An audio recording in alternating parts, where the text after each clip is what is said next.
1993 മഹാത്മാഗാന്ധി യൂണിവേഴ്സിറ്റിയുടെ കലോത്സവത്തിൽ മിമിക്രിക്ക് 1ാം സ്ഥാനം എനിക്കായിരുന്നു. അന്ന് TDM ഹാൾ ഗ്രൗണ്ടിൽ 1ാം സ്ഥാനക്കാരുടെ പ്രകടനങ്ങൾ നടക്കുകയായിരുന്നു. അവിടെ വെച്ച് ശ്രീ KS പ്രസാദ് എൻ്റെ നമ്പർ വാങ്ങിച്ചിട്ട് പോയി. സ്വന്തമായിട്ട് നമ്പറില്ല, ഒരു PP നമ്പറാണ്, പറഞ്ഞാൽ പറയും, അങ്ങനത്തെ ഒരു നമ്പറാണ്. അദ്ദേഹം ആ നമ്പർ വാങ്ങിച്ചിട്ട് പോയി. കലാഭവനിലേക്കാണെന്നൊന്നും പറഞ്ഞില്ല. പിന്നീട് ഞാൻ വേറെ എറണാകുളത്തുള്ളൊരു മ്യൂസിക് ഗ്രൂപ്പായിട്ട് വർക്ക് ചെയ്യുന്ന സമയത്ത് അവരായിട്ട് ഒത്തുപോകാൻ സാധിക്കാത്തതിൻ്റെ പേരിൽ ഞാൻ അന്നത്തോടു കൂടി പെരുമ്പാവൂരായിരുന്നു എൻ്റെ ഷോ.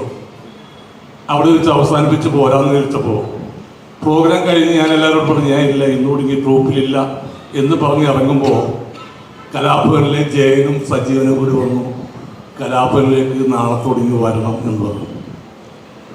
അങ്ങനെയാണ് ഞാൻ കലാഭവനിലെത്തുന്നത്. 2 വർഷത്തോളം 93 വന്ന് 95, 96, 2 വർഷത്തോളം ഞാൻ കലാഭവനിലെ മിമിക്രി കലാകാരനായിട്ട് അരി വാങ്ങിച്ചു പോയ ഒരാളാണ് ഞാൻ. എൻ്റെ സഹോദരൻ മരിച്ചത് പിന്നെ എൻ്റെ വീട്ടിൽ വേറെ ആരും ജോലിക്ക് പോകുന്ന ആളുകളുണ്ടായിരുന്നില്ല. എനിക്ക് ഞാൻ ഒരു സെയിൽസ് റെപ്രസെൻറ്റേറ്റീവായിട്ട് വർക്ക് ചെയ്യുകയായിരുന്നു. കലാഭവനിൽ വന്നതിന് ശേഷം ആ ജോലിയും ഞാൻ അവസാനിപ്പിച്ചു. Full time മിമിക്രിക്കാരനായി.